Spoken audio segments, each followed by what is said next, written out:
நம்ம சேனல்லேருந்து தொடர்ந்தாப்பில் நீங்கள் வீடியோக்களை பார்க்க நினச்சிங்க இதுவும் நம்ம சேனலை சப்ஸ்கிரைப் பண்ணுங்கள். சப்ஸ்கிரைப் பண்ணிங்க, கீழே பெல் சிம்பல் இருக்கும், அதையும் கிளிக் பண்ணிங்க.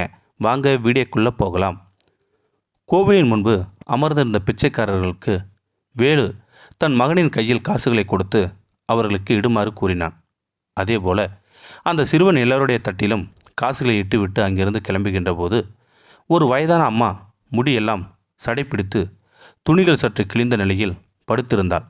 அதை கண்ட சிறுவன், அப்பா, அங்கே ஒருத்தங்க படுத்திருக்காங்க, அவங்களுக்கு காசு போடணும் தாப்பா என்று கேட்டதும் அவள் மகனின் கையில் காசு கொடுத்து அவனை அந்த பிச்சைக்காரின் அருகே அழைத்துச் சென்றான்.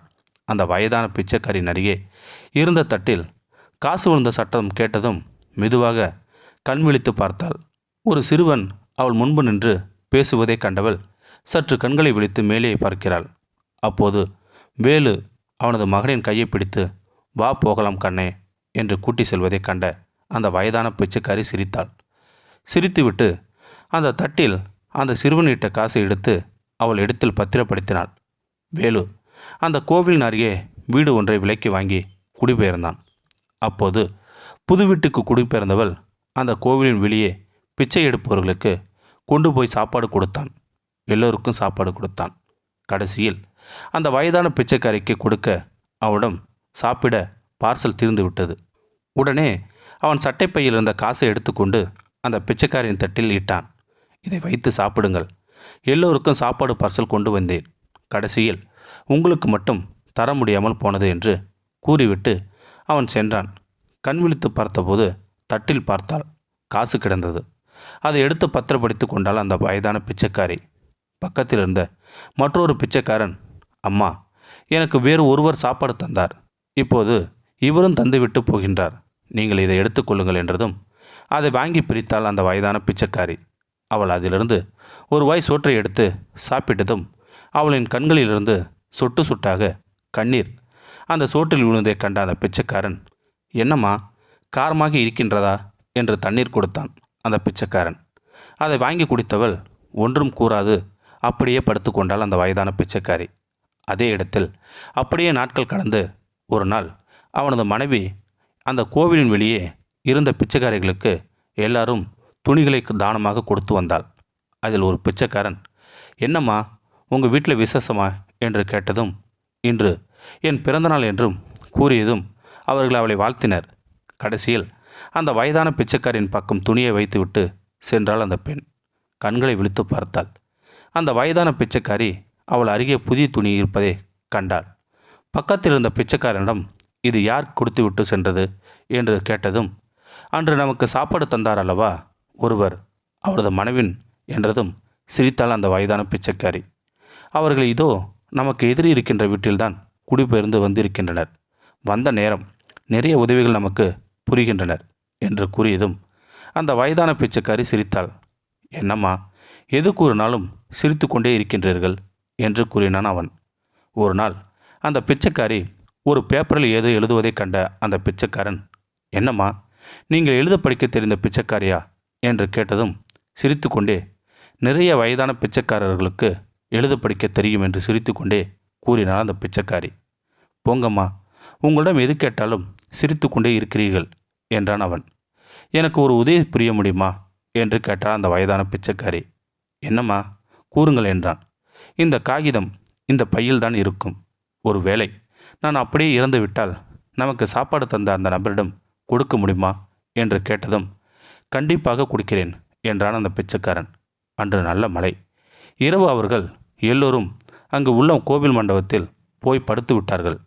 மறுநாள் காலை விடிந்ததும் எல்லோரும் பிச்சை எடுக்கும் கோவிலின் முன்பு அமர்ந்திருந்தனர்.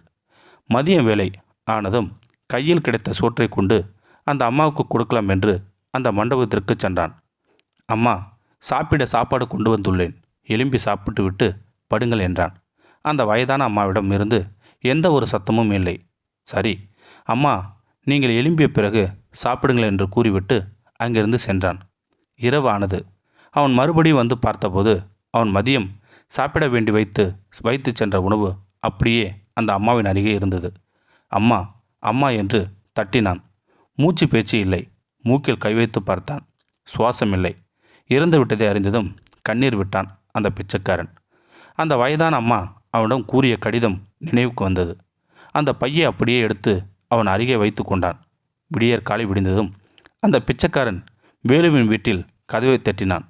வேலு தூக்க கலக்கத்தில் வந்து கதவை திறந்தான். பார்த்தால் பிச்சைக்காரன். நீ இங்கு என்ன செய்கிறாய்? உன் முகத்திலா நான் முழித்தேன் என்று கூறி அவனை திட்டினான் வேலு. என்ன வேண்டும் என்று கோபத்தில் கேட்டான் வேலு. உடனே அந்த பிச்சைக்காரன் அந்த கடிதத்தை நீட்டினான். அதை வாங்கியவன் படிக்காமல் அப்படியே கசைக்கு கீழே தூக்கி எறிந்தான். அதனை எடுத்து அந்த பிச்சைக்காரன் ஒரு முறை படியுங்கள் என்று காலில் விழுந்தான். உடனே அவன் அந்த கடிதத்தை பிரித்து படித்தான். மகனே வேலு, நான் தான் உன் அம்மா. உன் கையில் இந்த கடிதம் முதலில் கிடைக்கும்போது நீ கசைக்கு தூக்கி எறிவாய் என்று எனக்கு தெரியும். பரவாயில்லை, உன்னை மகனே என்று நான் அழைக்கலாம் அல்லவா? இந்த கடிதம் நீ படிக்கின்ற சமயத்தில் நான் இந்த உலகத்தில் இருக்க மாட்டேன்.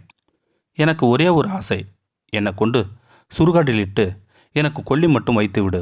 அப்போது நீ காசு எதுவும் செலவு செய்து விட வேண்டாம். அம்மா பிச்சை எடுத்த காசுகள் இருக்கின்றது. அதை வைத்து என் இறுதி சடங்குகளை நீ செய்தால் போதும். என்ன விதியோ தெரியவில்லை. நீ எங்கோ என்னை ஒரு கோவிலுக்கு அழைத்து சென்று விட்டு இப்போ வருகிறேன் என்று கூறிவிட்டு சென்றாய். நானும் நீ வருவாய் என்று அங்கே இருந்தேன். என் கையில் பணம் இருந்தது. எனக்கு வழியும் தெரியும். வீட்டுக்கு வருவதற்கு நீ வந்து என்னை அழைத்துச் செல்வாய் என்று நம்பிக்கையாய் இருந்தேன். கடைசியில் தான் தெரிந்தது நான் உனக்கு பாரமாக இருந்ததால் தான் நீ என்னை திரும்ப அழைக்க வரவில்லை என்று. ஒவ்வொரு இடமாக நான் அழைத்தேன். கடைசியில்தான் நான் பிச்சை எடுக்கும் கோவிலில் உன் மகன் கையால் எனக்கு பிச்சை இட்டாய். எனக்கு சோறும் இட்டாய். கடைசியில் என் எதிரே உள்ள வீட்டிலும் குடியே பெயர்ந்தாய். விதியின் விளையாட்டை பார்த்தாய மகனே.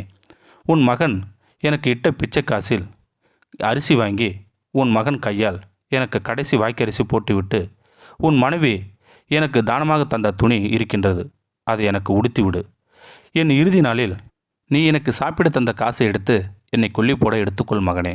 உனக்கு பால் தந்த என் மார்பின் காம்புகள் வலிக்கிறதடா மகனே. நீ பிச்சையாக இட்ட சோற்றை உண்ட பொழுது எதுவோ கடைசியில் என் உயிர் போகும்போது அந்த கடவுளிடம் வேண்டிக் கொண்டேன். நான் என் பிள்ளை அறியா தவறு செய்து விட்டான். அவனையும் என்னைப் போல அவனது மகன் கோவிலில் கொண்டு போய் விட்டு சென்று விடக்கூடாது. நான் பெற்ற மகனே வேலு, எனக்கு உன் கைகளால் கொல்லியிட்டு விடு கண்ணா. உன் நெற்றியில் இந்த அம்மாவின் கடைசி முத்தம் என்று எழுதியிருந்தது. வரிகளை கண்டதும் கண் கலங்கி அப்படியே ஓடினான். என்னை மன்னித்து விட அம்மா. எனக்கு பால் ஊட்டியவளுக்கு தட்டில் பிச்சை போட்ட பெரிய பாவி என்று அழுது கொண்டே ஓடினான் வேலு. அவன் தாய் அங்கிருந்து எடுத்து சென்றான். அவள் ஆசைப்பட்டது போல அவன் கையால் கொல்லியிட்டான். வேலுவின் அம்மாவை போன்று இன்னும் எத்தனையோ அம்மாக்கள் ஆசைகள் கடிதங்களாக ரோட்டில் உறங்கி கொண்டுதான் இருக்கின்றது. இப்போது உள்ளவர்கள் தாய்ப்பாலுக்கு விலை ஒன்று கொடுத்து விடலாம் என்று எண்ணி இதுபோல் பல செயல்களை செய்து வருபவர்களுக்கு இந்த கதை ஒரு உதாரணமாக அமையட்டும். இந்த வீடியோ உங்களுக்கு பிடிச்சிருந்தா கமெண்ட் பாக்ஸில் கமெண்ட் பண்ணுங்கள். கூட உங்கள் ஃப்ரெண்ட்ஸுக்கு ஷேர் பண்ணுங்கள்.